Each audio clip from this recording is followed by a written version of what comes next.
Welcome to Kenton's videos. Enjoy the video. In this video, I will show how to make fried rice using Maggi Masala. Start by cooking 2 cups of rice slightly underdone, then spread and cool it so grains separate. While rice cools, chop vegetables and whisk 1 tablespoon Maggi Masala with 2 tablespoons soy sauce and a splash of oil to make a quick seasoning mix.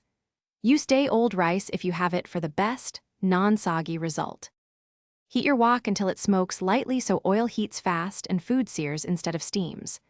Add oil, aromatics, and cooked eggs pushed to the side, then toss in cold rice and chopped vegetables. Sprinkle the Maggi Masala and soy mix evenly, stirring constantly so each grain gets seasoned. Finish with a drizzle of sesame oil and fresh scallions for aroma and a pop of color before serving immediately.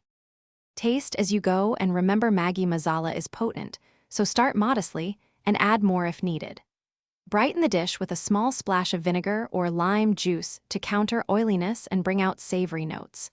If you want a fuller meal, toss in pre-cooked chicken or shrimp toward the end and heat through. This keeps proteins juicy while the rice stays separated and flavorful for a restaurant-style result. Thanks for watching. Consider subscribing if we helped you.